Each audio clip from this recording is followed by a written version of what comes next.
62세가 넘어오셨다면 지금 당신의 돈에 대해 아무도 경고하지 않는 중요한 변화가 일어나고 있을 수 있습니다. 수십 년 동안 아끼고 모으고 계획까지 철저히 해오셨죠.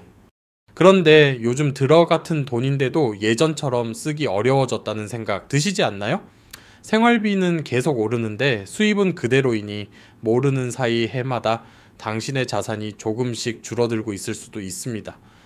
대부분의 은퇴자들이 자신도 모르게 빠지는 경제적 함정이 있습니다. 아무리 아껴 써도 이 함정들은 조용히 당신의 저축을 갉아먹습니다. 하지만 다행히도 이 감정들을 미리 알고 대비하면 피해갈 수 있습니다. 이 영상에서는 해마다 수많은 어르신들을 가난하게 만드는 6가지 숨겨진 함정을 살펴보고 거기에 맞서는 지혜로운 방법을 알려드릴 겁니다. 혹시 지금 이미 내 얘기 같다는 생각이 드신다면 댓글로 남겨주세요. 그리고 이 함정들을 하나하나 같이 알아가 봅시다. 첫 번째 함정, 생활비는 오르는데 수입은 그대로. 예전엔 우유 한 통이 1,000원도 안 했고 주유소에서 기름을 넣는 것도 큰 부담이 아니었습니다. 하지만 요즘은 같은 돈으로 살 수 있는 게 확연히 줄었고 예전만큼 남는 돈도 없습니다. 국민연금이나 퇴직연금만으로도 충분할 거라 생각했던 시절이 있었지만 지금은 병원비, 공과금, 식비를 내고 나면 여유가 거의 없는 게 현실입니다. 더 이상 직장에 가서 월급을 올려달라고 말할 수도 없고 이것이 바로 고정수입의 함정입니다. 대부분의 은퇴자들은 국민연금과 약간의 퇴직연금 그리고 모아둔 저축으로 생활합니다. 그런데 국민연금은 원래 근로소득을 보충하는 구조이지 완전히 대체하지는 못합니다. 해마다 연금액이 조금씩 오르지만 병원비나 집세 같은 실제 생활비 상승률을 따라가지 못하죠. 대한노인회원 조사에 따르면 2000년 이후 국민연금의 구매력은 약 40%나 줄어들었다고 합니다. 퇴직연금도 대부분 물가 상승에 맞춰 조정되지 않기 때문에 주변 모든 것이 오르는데도 당신의 수입만은 멈춰 있는 상황이 되는 겁니다. 예를 들어 은퇴한 교사 이정희 씨는 매달 퇴직연금 180만 원과 국민연금 140만 원을 받습니다. 10년 전만 해도 이 정도면 넉넉했지만 지금은 약값, 전기세, 식비만 내고 나면 남는 게 거의 없습니다. 결국 그녀는 저축에 손을 대기 시작했고 이러다 다 떨어지면 어쩌지 하는 걱정 속에 잠을 설치곤 합니다. 물가 상승을 막을 수는 없습니다. 하지만 그로 인해 마음까지 흔들릴 필요는 없습니다. 지출을 똑똑하게 관리하면 같은 돈으로도 훨씬 더 여유 있게 살아갈 수 있습니다. 우선 꼭 필요한 지출이 아니면 정리해보세요. 안 쓰는 구독 서비스, 자주 이용하지 않는 유료 앱, 그 작은 것들이 모이면 큰 차이를 만듭니다. 또 많은 가게나 음식점, 병원, 서비스 업체에서는 시니어 할인을 제공합니다. 당당하게 물어보세요. 마트를 바꾸거나 장보는 5일이나 시간대를 조정해도 생활비를 절약할 수 있습니다. 만약 아직 국민연금을 수령하고 계시지 않다면 조금만 기다려보는 것도 하나의 방법입니다. 정해진 연금 수령 시기에 만 63세 이후부터는 1년 연기할 때마다 약 8%씩 연금액이 올라갑니다. 예를 들어 만 66세에 매달 150만 원을 받을 예정이라면 만 70세까지 기다리면 약 198만 원을 받을 수 있습니다. 그리고 또 한 가지, 작은 수입원을 새로 만들어 보는 것도 고정 수입의 한계를 넘는 방법입니다. 다시 일한다는 생각이 부담스러우실 수 있지만 꼭 힘든 일이 아니어도 됩니다. 당신이 잘 아는 분야에서 조언을 해주는 일, 집의 빈 방을 단기 임대하는 일, 이웃의 간단한 일을 도와주는 것도 충분히 수입이 될 수 있습니다. 혹시 지금 당신도 이제는 돈이 예전만큼 여유롭지 않다는 걸 실감하고 계셨나요? 만약 그렇다면 이 영상이 당신의 경제 생활을 다시 돌아보는 작은 계기가 되기를 바랍니다. 도움이 되셨다면 좋아요. 버튼을 눌러주시고 구독과 알림 설정도 해주세요. 왜냐하면 다음에 다룰 두 번째 함정은 돈보다 더 큰 것을 잃게 만들 수도 있기 때문입니다. 두 번째 함정, 나이 들수록 커지는 의료비 부담. 62세가 넘으면 병원비는 단순히 가끔 나가는 돈이 아니라 마치 매달 몰아치는 폭풍처럼 느껴집니다. 특히 최근 몇 년 사이 의료비 상승은 다른 어떤 물가보다도 가파릅니다. 나이가 들수록 병원에 갈 일도 많아지죠. 처방약, 정기검진, 응급실, 때론 수술까지 모두 금세 큰돈이 됩니다. 그래도 난 건강보험 있잖아. 그걸로 되지 않나? 라고 생각하실 수 있지만 안타깝게도 현실은 그렇지 않습니다. 건강보험이 도움은 되지만 모든 걸 다 해결해 주진 않습니다. 특히 장기 요양, 즉 요양병원이나 집에서 도우미를 부르는 경우 이건 대부분 본인 부담입니다. 2023년 기준 미국 요양시설의 1인실 월 평균 비용은 1,200만 원이 넘는다고 합니다. 1년에 1억 원이 넘는 셈이죠. 68세의 은퇴정비사 김성훈 씨는 갑작스러운 낙상사고로 병원에 입원하게 됐습니다. 입원비는 건강보험으로 대부분 해결됐지만 문제는 이후였습니다. 재활치료, 방문간호사, 도우미 비용이 몇 달 만에 그의 저축 2천만 원을 다 써버렸습니다. 그렇다면 어떻게 대비해야 할까요? 먼저 건강보험의 구조를 정확히 이해하는 것이 중요합니다. 매년 보장 항목이 바뀔 수 있으니 현재 가입한 플랜을 점검하고 보조보험이나 실손형 건강보험을 고려해 보세요. 때론 보장을 더 받을 수 있지만 제한 조건도 있기 때문에 꼼꼼히 비교해 보는 것이 좋습니다. 만약 아직 은퇴 전이라면 의료비 전용 저축계좌에 HSA를 운영해 보는 것도 방법입니다. 이 계좌에 들어가는 돈은 세금이 붙지 않고 향후 병원비로 자유롭게 사용할 수 있습니다. 65세 이후에는 병원비뿐 아니라 다른 지출에도 쓸 수 있기 때문에 유용합니다. HSA가 어렵다면 의료비 전용 긴급자금을 따로 마련해 두는 것도 좋습니다. 몇백만 원만 준비돼 있어도 큰 병원비 부담을 줄일 수 있습니다. 무엇보다 중요한 건 지금의 건강을 지키는 것 자체가 최고의 경제 전략이라는 점입니다. 규칙적인 운동, 균형 잡힌 식사, 예방검진만으로도 큰 병원비를 피할 수 있습니다. 건강을 챙기는 것은 곧 지갑을 지키는 일입니다. 혹시 이런 의료비 부담을 직접 겪어보신 적 있나요? 댓글로 당신의 이야기를 나눠주세요. 이 영상이 도움이 되었다면 좋아요를 눌러주시고 다음 이야기를 놓치지 않도록 구독과 알림도 꼭 설정하세요. 왜냐하면 다음 함정은 세금입니다. 은퇴 후에도 세금은 끝나지 않습니다. 생각보다 더 많이 내고 계실지도 모릅니다. 세 번째 함정, 은퇴 후에도 계속되는 세금 폭탄. 열심히 일하고 세금도 꼬박꼬박 내고 이제는 모아둔 돈을 편안히 즐기며 살아가고 싶을 때죠. 그래서 많은 분들이 은퇴하면 세금도 줄겠지라고 기대합니다. 하지만 현실은 다릅니다. 일을 그만둬도 세금은 멈추지 않습니다. 오히려 더 크게 다가올 수도 있습니다.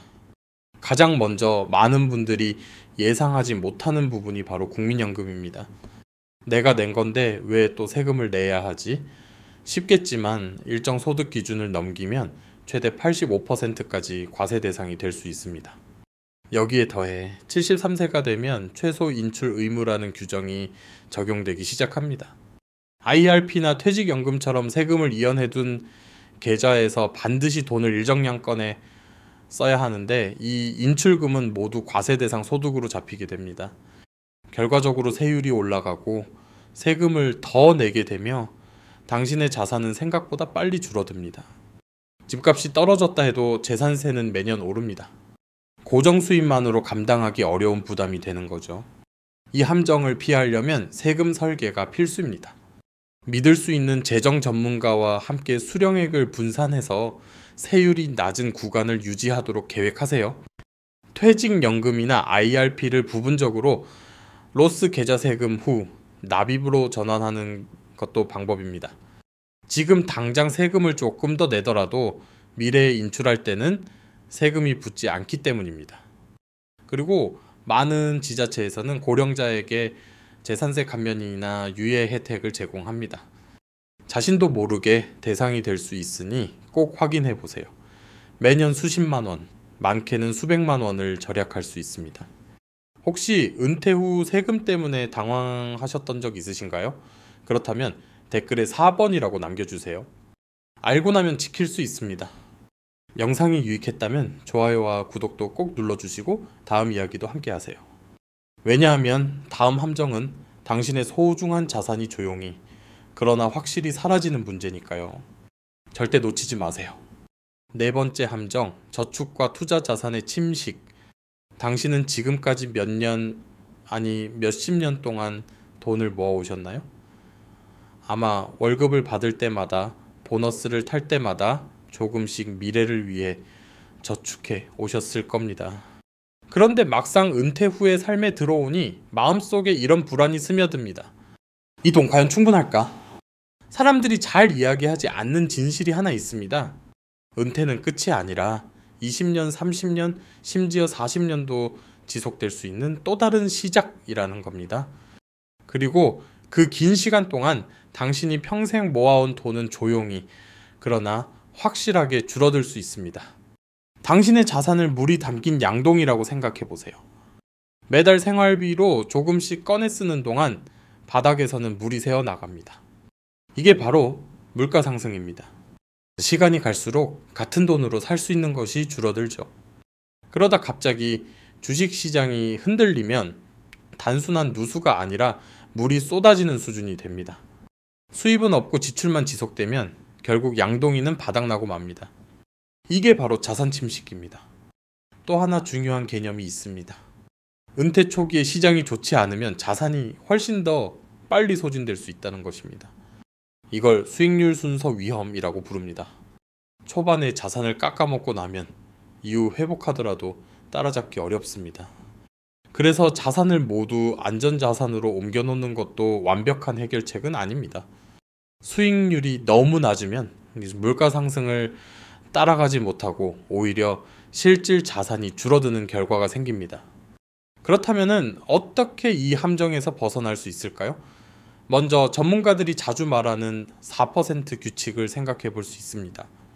즉 매년 전체 자산의 약 4%를 인출하되 시장 상황에 따라 유연하게 조정하는 겁니다. 경기가 나쁠 땐 덜 쓰고 좋을 땐 조금 더 쓰는 식입니다. 탄력적인 지출이 자산을 더 오래 지키는 비결입니다. 또한 모든 자산을 정적인 상품에만 묶어두지 마세요. 배당금이 나오는 우량 주식이나 임대 수익을 낼 수 있는 부동산처럼 장기적으로 성장하는 자산도 일정 비율은 유지해야 합니다. 은퇴했다고 해서 성장은 끝나는 게 아닙니다. 그리고 마지막으로 시장이 흔들릴 땐 너무 서두르지 마세요. 공포에 빠져서 매도하면 오히려 손해만 커질 수 있습니다. 당신의 상황에 맞는 계획을 세우고 시장의 파도를 함께 넘을 수 있는, 신뢰할 수 있는 전문가와 상담하세요. 혹시 지금 당신도 자산이 조금씩 줄어들고 있다는 걸 느끼고 계셨나요?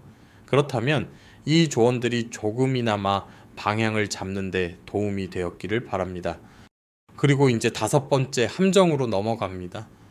이 부분은 당신의 금융구조 전체를 바꿔놓을 수 있습니다. 5번째 함정, 수동적 수입이 없는 구조. 수동적 수입이란 당신이 매일 일하지 않아도 꾸준히 들어오는 돈입니다. 문제는 이 수입이 없으면 매달 쓰는 모든 돈이 오직 저축에서 빠져나간다는 사실입니다. 월급은 멈췄는데 청구서는 계속 날아오죠. 국민연금이나 퇴직연금만으로는 버티기 어렵고 그동안 이야기한 것처럼 저축은 물가와 지출로 계속 줄어들게 됩니다. 예를 들어 봅시다.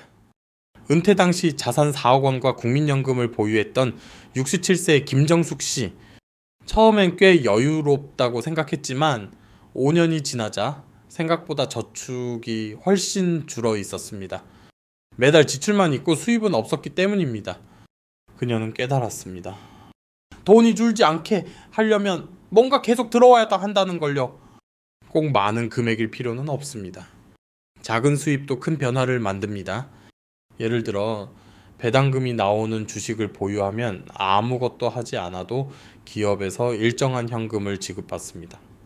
어떤 은퇴자들은 이 배당금으로 생활비 일부를 충당하기도 합니다. 또 부동산이 있다면 임대 수익이 고정 수입원이 될 수 있습니다. 집을 빌려주는 건 부담스럽다고 느끼신다면 부동산 투자 신탁 REITs 같은 상품도 좋은 대안이 됩니다. 이건 간접적으로 부동산에 투자하면서도 임대 관리에 번거로움 없이 배당 수익을 얻는 방법입니다. 핵심은 부자가 되자는 게 아닙니다. 당신의 저축에 가해지는 압박을 줄이자는 겁니다. 매달 20만원, 50만원이라도 추가 수입이 있으면 저축에서 인출하는 금액을 줄일 수 있고 그만큼 자산도 더 오래 갑니다. 그리고 무엇보다 마음이 한결 놓이게 됩니다. 이제 이 모든 걸 하나로 엮어볼 시간입니다. 지금까지 소개한 전략들은 어디서 시작하든 상황을 바꿔줄 수 있는 실질적인 방법들입니다. 도움이 되셨다면 좋아요를 눌러주시고 구독과 알림도 함께 설정해주세요. 다음엔 마지막 함정, 가장 깊숙이 숨어있는 그러나 당신의 삶을 크게 흔들 수 있는 이야기가 기다리고 있습니다. 6번째 함정, 해답 똑똑한 재정조정. 어느 날 아침 눈을 떴을 때 이런 걱정이 더 이상 없다고 상상해보세요. 이번 달 생활비가 수입보다 많아지면 어쩌지? 이건 상상이 아니라 당신이 몇 가지 핵심 조정을 하면 충분히 가능한 일입니다. 우리는 앞에서 여러 함정을 함께 살펴봤습니다. 오르는 물가, 줄어드는 저축, 갑작스러운 세금, 언젠가 돈이 바닥날지도 모른다는 불안. 하지만 여기서 꼭 기억해 주세요. 당신은 무력한 존재가 아닙니다. 당신은 생각보다 훨씬 더 많은 것을 통제할 수 있습니다. 그리고 작지만 현명한 변화들이 당신의 재정 미래를 완전히 바꿔놓을 수 있습니다.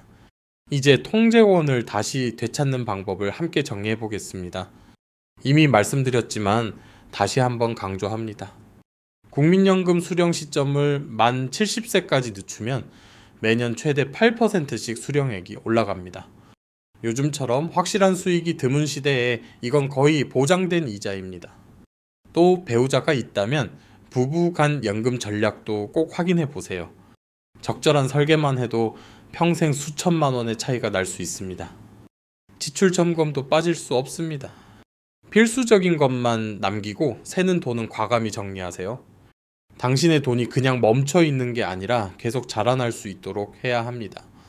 그래서 균형 잡힌 자산 구성, 즉 포트폴리오 조정이 필요합니다. 모든 돈을 정기예금에만 넣어두면 물가 상승률을 따라가지 못하고 실질 자산은 줄어듭니다. 배당이 나오는 주식, 매월 수익을 주는 연금 상품, 부동산 리츠 EITs 등 현금 흐름이 나오는 자산을 일정 부분 포함시켜 보세요. 그리고 당신의 삶에 맞는 형태를 고민해 보세요. 소규모 임대사업 온라인 소득 활동 혹은 소일거리라도 좋습니다. 목표는 돈을 더 버는 것이 아니라 저축에 대한 압박을 줄이고 안정적인 수입원을 만드는 것입니다. 혼자서 모든 걸 알아야 하는 건 아닙니다. 믿을 수 있는 재정 전문가와 함께라면 세금 부담도 줄이고 물가 상승에도 대비하며 자산 인출 계획까지 함께 세울 수 있습니다. 당신만을 위한 재정 로드맵을 만드는 과정이죠. 이 영상이 도움이 되셨다면 좋아요를 눌러주시고 구독과 알림을 설정해주세요. 이 메시지가 더 많은 분들에게 닿을 수 있도록 당신의 참여가 큰 힘이 됩니다. 마무리 메시지. 함께 이겨낸 당신께. 자, 이제 깊게 숨 한번 쉬어보세요. 당신은 이 긴 여정을 끝까지 함께 걸어오셨습니다. 혹시 요즘 들어 왜 예전보다 돈이 더 빨리 줄지, 왜 일이 불안하지, 이런 생각을 하셨다면 당신만 그런 게 아닙니다. 이건 수많은 은퇴자들이 겪고 있는 현실입니다. 하지만 가장 중요한 건 해답도 실제로 존재한다는 사실입니다. 지금 당신이 내딛는 한 걸음, 한 선택이 당신의 미래를 더 단단히 만들고 있습니다. 그러니 이제는 묻고 싶습니다. 이 6가지 중 당신에게 가장 와닿았던 함정은 무엇인가요? 댓글로 남겨주세요. 당신의 이야기가 누군가에게 큰 위로와 용기가 될 수 있습니다. 이 영상이 도움이 되셨다면 좋아요와 구독, 알림 설정 부탁드립니다. 그래야 저희도 이런 중요한 이야기를 계속 이어갈 수 있습니다. 그리고 혹시 당신 주변에 이 이야기를 꼭 들었으면 하는 분이 있다면 지금 이 영상을 공유해 주세요. 우리는 함께라면 누구든 더 당당한 노후를 시작할 수 있습니다. 두려움이 아니라 자신감으로 오늘 이 시간을 함께 해주셔서 감사합니다. 당신의 신뢰와 응원이 큰 힘이 됩니다. 그러니 꼭 기억하세요. 당신은 아직 성장 중입니다. 정보를 무기로, 지혜로 무장하고 무엇보다도 가장 중요한 것, 당신 자신을 지키세요. 다음 시간에 또 뵙겠습니다. 고맙습니다.